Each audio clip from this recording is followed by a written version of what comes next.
Bawat isla sa karagatan ay may sariling kwento. May mga isla ng pag-asa, may mga isla ng pagkawala, at may mga isla na hindi dapat matagpuan. Isang araw, isang kaluluwang naligaw ang humakbang sa lupaing kinalimutan ng panahon. At noong sumapit ang gabi, hindi na siya nag-iisa.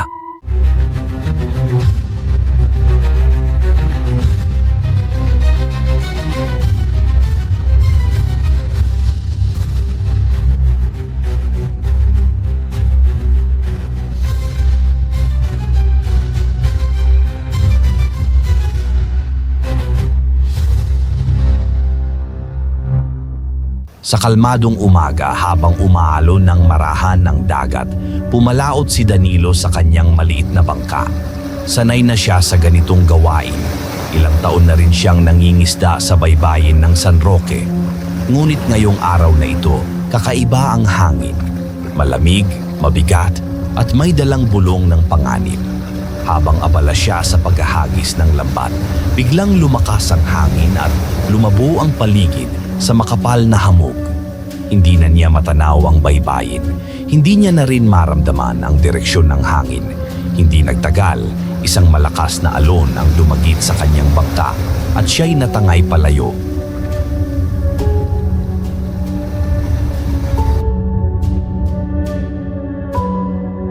Nagising si Danilo sa mababaw na baybayin ng isang hindi kilalang isla.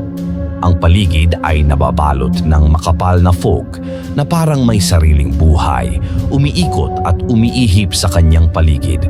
Tumayo siya, nangangatog at nilibot ang kanyang paningin. May mga bahay, may daanan, may mga bakas ng pamumuhay, ngunit walang tao.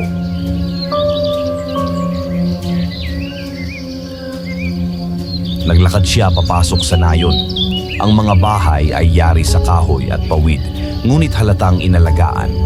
May mga palayok sa gilid ng pinto, may mga lampang nakasabit sa pasilyo, parang iniwan lang ng biglaan ang buong lugar. Ngunit saan sila? May tao po ba rito? Sigaw niya, inuugong ng hamog ang kanyang tinig. Walang tugon, tanging ang mga hampas ng alon ang sumasagot mula sa malayo.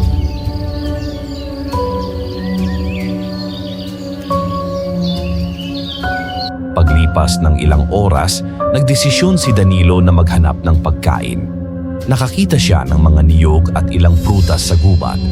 Habang nagpapahinga siya sa lilim ng isang puno, hindi niya maiwasang mapansin na unti-unti nang dumidilim ang paligid. Ang hamog ay tila lalong sumisiksik, bumabalot sa bawat sulok ng isla. At dito nagsimula ang kakaiba. Habang sumisilip ang unang bituin sa langit, narinig ni Danilo ang mga yabag. Mabilis, magaan, tila hindi pangkaraniwang lakad ng tao. Nagkupli siya sa likod ng isang puno at pinagmamasdan ang paligid.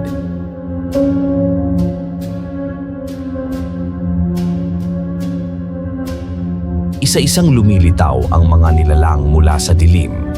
Ang mga dating abandonadong bahay ay nagsisimulang magliwanag. Mga anyong tao, ngunit kakaiba. Mapuputla ang balat, matatalim ang mga mata, at ang ilan ay may mahabang dila na kumakawit sa hangin na para bang sumusuri. Aswang, bulong ni Danilo sa sarili, nanlilisik ang mga mata sa takot. Napagtanto niya ang malagim na katotohanan. Ang isla ay hindi inabandona. Ang mga naninirahan dito ay mga aswang at sa gabi lamang sila lumalabas. Naghihintay sila ng mga maliligaw tulad niya.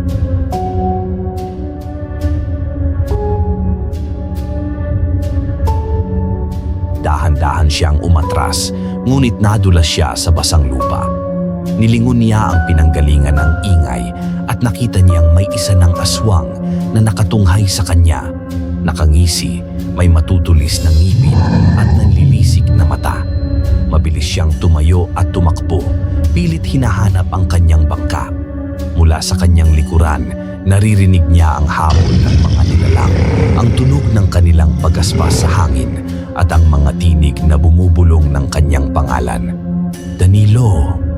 Danilo!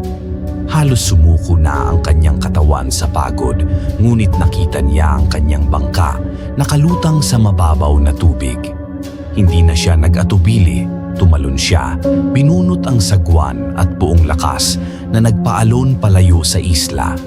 Mula sa pampang, natanaw niya ang mga anyo ng mga aswang, nakatanaw, nakangisi, at tila nag-aabang kung babalik siya.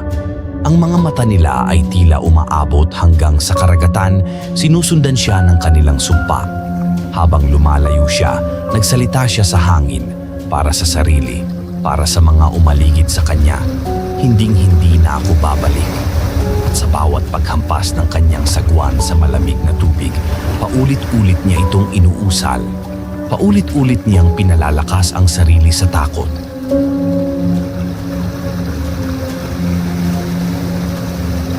Makarating siya sa San Roque, nanghihina at nanginginig, isinalaysay niya ang kanyang karanasan. Ngunit kakaunti lamang ang naniwala. Ang iba'y nag-akala na nababaliw siya, dala ng matagal na pagkakabilad sa dagat.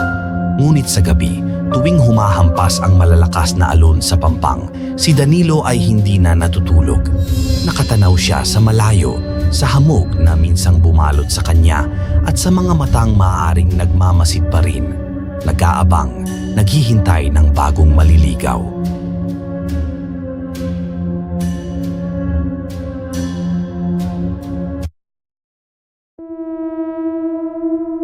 Hindi lahat ng staycation ay nagtatapos sa pahinga. May ilang bahay na hindi para sa mga buhay. At minsan, hindi mo malalaman na isa ka na palang bahagi ng kwento hanggang hindi ka na makaalis. Sa dulo ng isang masukal na kalsada sa Quezon, may isang bahay na nilikha para magtago. Hindi para sa seguridad, kundi para sa gutom. Sa loob ng bakurang iyon, ang oras ay tumitigil at ang sino mang pumasok ay hindi na muling lalabas bilang sila pa rin.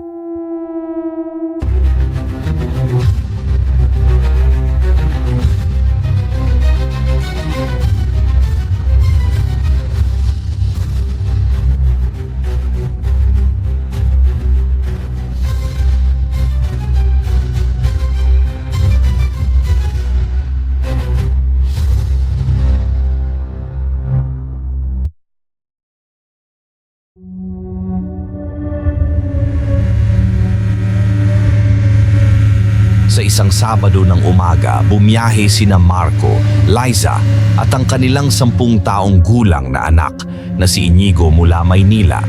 Matagal na nilang planado ang staycation na ito, isang bakasyon sa isang ancestral house sa Quezon na natagpuan ni Lisa sa isang private listing sa internet. Hindi ito kilala sa mga travel sites, ngunit ang litrato ng modernong swimming pool sa likod ng isang antigong bahay ay agad nilang kinagiliwan. Parang peaceful, tahimik, tamang-tama para makalayo sa stress, sabi ni Marco habang minamaneho ang kanilang SUV. Pagkatapos ng 2 oras sa expressway, unti-unting naging mas mabagal ang takbo ng kotse. Ang kalye ay naging makitid, ang daan ay hindi na sementado kundi lupa na may mga ugat ng puno. Daan-daang punong kahoy ang tila yumuyuko habang binabaybay nila ang masukal na kalsadang tila hindi pa nadadaanan ng maraming sasakyan. May mga pagkakataong halos di na makita ang langit sa kapal ng mga dahon. Tahimik, wala ni isang kabahayan sa paligid, wala ring signal sa telepono. Nararamdaman ni Liza ang malamig na simoy ng hangin kahit tanghaling tapat. Parang gubat. Sigurado ka bang may bahay talaga dito? Tanong ni Liza. Hindi sumagot si Marco, ngunit pinilit niyang ipagpatuloy ang biyahe. Hanggang sa narating nila ang isang mataas na bakod na bakal at isang lumang gate na may lumang pangalan. Casa de la Fuente, 1887. Nagbukas ang gate at isang matandang lalaki ang sumalubong. Si Mang Lando ang tahimik at seryosong katiwala ng bahay. Kayo po ang umupa. Heto ang susi. Huwag po kayong maingay sa gabi. Nandito rin sa compound ang matandang may-ari. nakatira sa maliit na bahay sa gilid. Huwag po siyang gambalain. Napatingin si Inigo sa maliit na bahay sa gilid, kubo na may kurtina sa bintana, para bang may matang nakasilip. Pagkababa nila sa sasakyan, napanganga si Liza. Ang bahay ay tila sa panahon pa ng Kastila. 2 palapag, may malaking balkonahe, haligid kisame na gawa sa kahoy na may ukit. Bawat sulok ay may antigong kagamitan. Luma ang sahig ngunit malinis. Ang hagdan sa loob ay matayog at sa taas ng kisame ay may lumang chandelier na halos di na gumagana. Ngunit ang modernong swimming pool sa likod ng bahay ay tila hindi nararapat sa kapaligiran. Makintab, bago at kaiba sa antigong ganda ng bahay. Pagpasok nila, isang malaking painting ang bumungad sa sala. Isang babae, nakaputing mestiza gown, may mahabang buhok at malamlam na tingin. Ang likod ng canvas ay may markang 1,872. Creepy, bulong ni Inigo. Tumaas ang balahibo ni Marco. May kakaiba sa itsura ng babae. Hindi ito parang painting lang, parang may lalim ang tingin. Matapos nilang ayusin ang kanilang gamit sa kwarto sa 2 palapag, agad silang bumaba at nag-swimming. Mainit ang hapon at tila normal naman ang lahat. Nagtatawanan sila. Masaya si Inigo. Ngunit bandang 5:00, habang lumulubog ang araw, isang babae ang lumapit mula sa gilid, mula sa maliit na bahay. Mahinhin itong ngumiti. Nakasuot ng simpleng puting bestida. Kulay abo ang buhok, ngunit ang kutis ay makinis. Tila hindi tumatanda. Magandang hapon. Ako si Rosa, anak ng may-ari. Paalala lang, huwag po ninyong bubuksan ang basement. Luma na roon. May mga delikadong gamit. Hindi nila ito kilala, ngunit magalang silang tumango. Umalis na agad ang babae. Pagbalik nila sa loob para maghapunan, biglang napatingin si Marco sa painting. Natigilan. Liza, siya yung babae sa pintura. Si Rosa, hindi pwede. 1,872 pa yan. Baka kamag-anak lang. Ngunit hindi na nila ito pinansin. Matapos ang hapunan at nang tulog na si Inigo, nagpasya silang puntahan ang basement. 4 na ang silong. Ang pintuan ng basement ay yari sa kahoy na may lumang kandado. Binuksan ito gamit ang susi mula kay Mang Lando. Bumungad ang alikabok at amoy ng lumang gamit. Pa-spiral pababa ang hagdanan at madilim sa ibaba. Pagdating nila sa ilalim, natuklasan nilang hindi ito ordinaryong imbakan. Nandoon ang mga maleta, backpacks, laruan, damit at mga gamit ng mga tao. May mga picture frame na may kasamang Polaroid ng mga mag-asawa. May mga cellphone, wallet, diary. Lahat ng gamit ay parang sa mga taong nagbakasyon. Marco, parang gamit ito ng mga nag-staycation din. Nabuksan ni Liza ang isang maleta. Nandoon ang damit ng bata, may pangalan, Alec, 8 taong gulang. May school ID expired na. Namatay si Alec ayon sa death certificate na nakalagay sa ilalim ng bag. Cause of death, unknown. Body not recovered. Napatalikod si Marco. Napansin niyang may dumudungaw sa itaas ng hagdan. Si Rosa, ngunit iba na ang anyo niya ngayon. Maputla, mahaba ang kuko, pula ang mata. Hindi na ito tao. Akala ko mas matalino kayo, bulong ni Rosa habang unti-unting bumababa. Lahat ng pumupunta rito, hindi na nakakalabas. Pinapakain nila ako. Napaatras si Liza. Si Marco'y hinila si Liza papataas, ngunit tila nagsasara na mag-isa ang pinto sa itaas. Tumakbo si Inigo mula sa taas ng hagdanan. Hawak ang rosaryong ibinigay ng yaya niya. Umalis ka, sigaw ni Inigo. Iniangat ang rosaryo. Napaluhod si Rosa, tila nasasaktan sa liwanag ng rosaryo. Napahiyaw ito, ngunit hindi tuluyang nawala. Umakyat silang mag-anak. Sinubukang takasan ng bahay. Ngunit, pagbukas nila ng front door, wala na ang kotse. Wala na rin si Mang Lando. Wala ang gate. Tila bangungot lang ang lahat. Tumakbo sila palabas ng bahay, ngunit bumalik lamang sila sa mismong sala ng bahay. Parang paikot ang lugar. Napatingin muli sila sa painting. Ang dating imahe ng babae ay nakangiti na ngayon, nakatingin mismo sa kanila. Napatingin si Marco sa paligid. Nakita niya sa isang sulok ang bag nila, ang mismong ginamit nila sa biyahe. Bakit? Nandito na to. Unti-unting humigpit ang hangin. Naramdaman nila ang presensya ni Rosa sa likuran nila. Lumakas ang hangin. Pumatay ang lahat ng ilaw. Tanging kandila sa altar ang naiwan. Mula sa basement, lumabas ang maitim na usok. Tumayo si Rosa at sa boses na hindi na tao, sinabi niya, "Kayo na ang susunod." At mula sa kanyang bibig ay lumabas ang malalim, malagim na halakhak. Sumunod ang mga sigaw. Sigaw ni Marco, sigaw ni Liza, sigaw ni Inigo, hanggang ang sigaw ay napalitan ng katahimikan.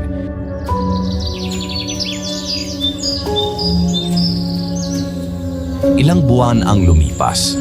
May bagong listing sa internet. Isang bahay sa Quezon na may antigong ganda at bagong swimming pool.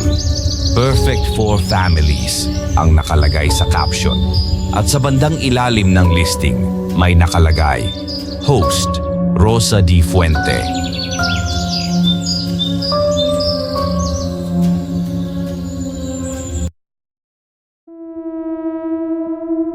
May isang isla sa dulo ng liwanag kung saan ang musika'y tumatawag at ang fiesta'y hindi para sa sayawan kundi para sa pagkatay. Sa gabing walang bituin, doon dinadala ang mga bisita at wala ni isa mang nakakauwi.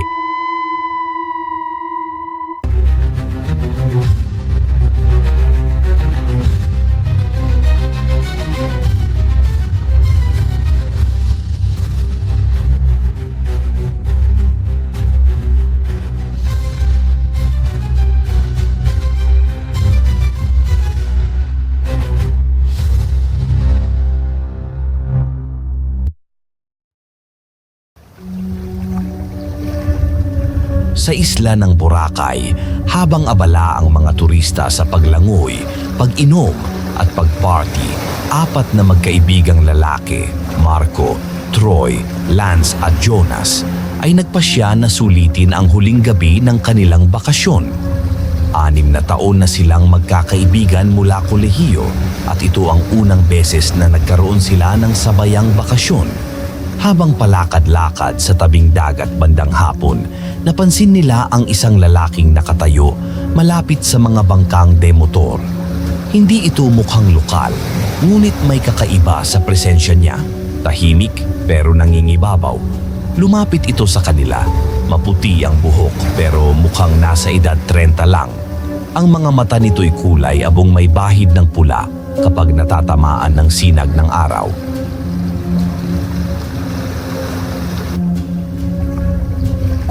Mga binata, aniya, gusto nyo ba ng isang kakaibang karanasan bago kayo bumalik sa Maynila? Isang gabing hindi nyo malilimutan. May fiesta sa isang isla. Hindi ito kasama sa mapa. Eksklusibo lang. Libre lahat. Napangiti si Marco. Exclusive. Mukhang scam to. Ngunit natawa ang lalaki. Kung scam ito, bakit libre? Tsaka, ang mga tulad nyo naghahanap ng kakaibang thrill, di ba? Tumango si Troy. Saan ba ito? Itinuro ng lalaki ang laot. 1 oras lang mula rito, may bangka akong nakaabang. Nagkatinginan ng 4. Wala silang plano para sa gabi. Tumanggi si Jonas sa una pero nahikayat din.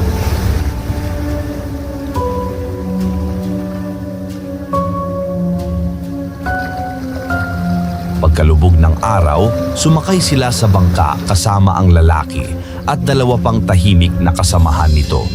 Habang papalapit sa isla, unti-unting nawawala ang signal sa mga cellphone nila. Pagdating nila, tila isang piyesta talaga ang kanilang nasalubong. May mga sulo sa dalampasigan, nakasabit ang banderitas na makukulay at maririnig ang tambol mula sa plaza.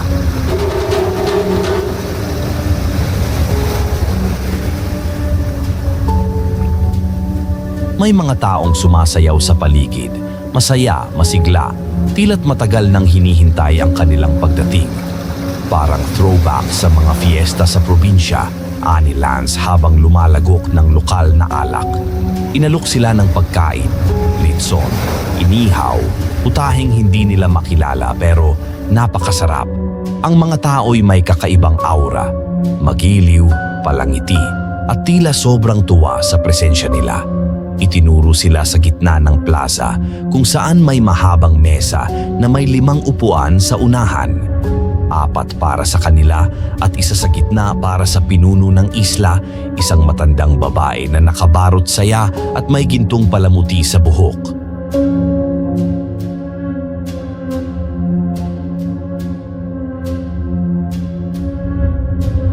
Kayo ang mga panauhin, kayo ang biyaya ngayong taon. Wika ng matanda sabay palakpak. Tumugtog ang tambol. Ano raw? Bulong ni Jonas. Siguro expression lang yon, sabi ni Troy. Parang metaphor. Ngunit sa bawat lagok nila ng inumin, mas nagiging mabigat ang pakiramdam. Ang paligid, masyadong masaya, masyadong perpekto. Walang batang umiiyak, walang lasing na nagwawala. Lahat ng tao, nakangiti, nakatingin sa kanila. Lumingon si Marco, isang babae ang nakatitig sa kanya. Nang kumurap siya, tila't saglit na nagbago ang anyo nito. Ang mga mata naging itim, ang balat parang nangitim na balat ng hayop. Napakagat siya sa labi. Mga pare, may mali rito.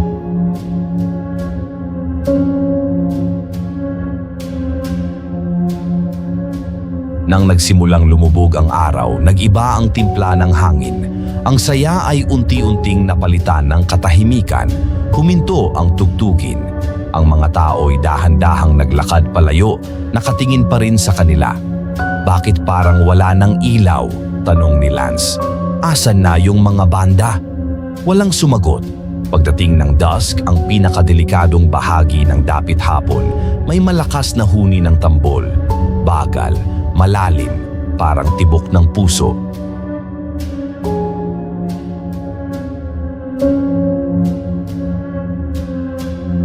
Lumabas mula sa isang bahay ang matandang babae. Ang itsura niya ay hindi na katulad kanina. Ang buhok ay kulot at parang ahas. Ang mga mata, mapula. Ang ngiti may matatalim na ngipin. Ang handa-handa na. Salamat sa inyong pagdating. Biglang lumitaw ang mga tao sa paligid. Hindi na tao, kundi mga aswang.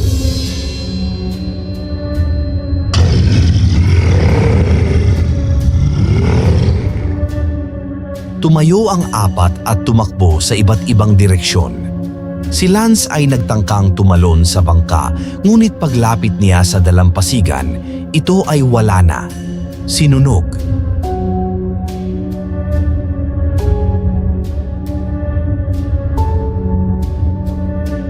Si Marco ay pumasok sa isang lumang bahay kung saan niya nadiskubre ang isang silid na puno ng bungo at pinutol na mga kamay at paa. Nagsuka siya. Sa sulok ng silid ay isang sulat na nakabaon sa dingding. Taon-taon, may 4. Ang mga banyaga ang pinakamasarap.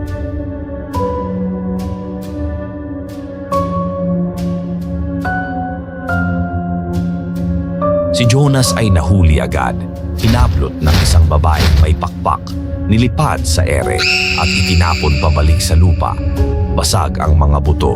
Si Troy naman ay lumaban gamit ang isang piraso ng kahoy mula sa mesa. Nasugatan niya ang isa sa mga aswang pero hindi ito nasaktan.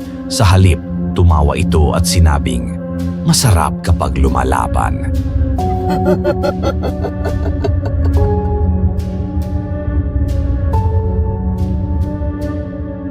Sa gitna ng plaza, hinila isa-isa ang 3. Ang katawan ni Jonas ay nilamutak na parang manok. Si Lance ay nilaslas sa leeg at pinatulo sa isang malaking palayok. Si Troy ay pinutulan ng dila habang si Marco ay piniringan at itinali sa gitna ng mesa.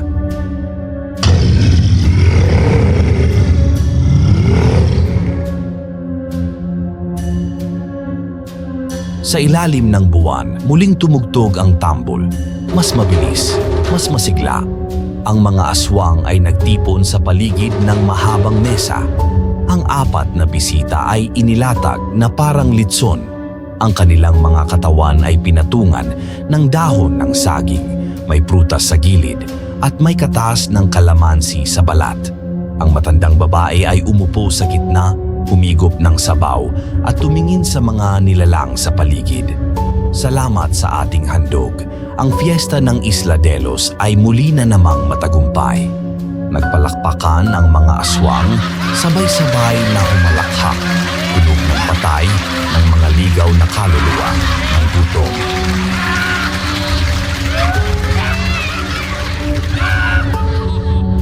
Kinabukasan sa Boracay, isang bagong araw. Masaya ang mga turista. Walang nakaalam kung anong nangyari sa apat na lalaki. Malapit sa dalampasigan, naroon muli ang lalaking may maputing buhok, nakatayo, nakangiti. May papalapit na grupo ng mga dayuhan, 3 lalaki at 1 babae. Tila nagtataka kung saan sila pupunta ngayong gabi.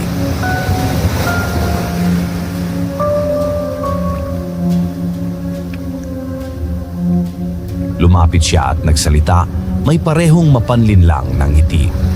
Hello guys, gusto niyo ba ng kakaibang party? Hindi ito matatagpuan sa mapa, pero hindi niyo ito malilimutan.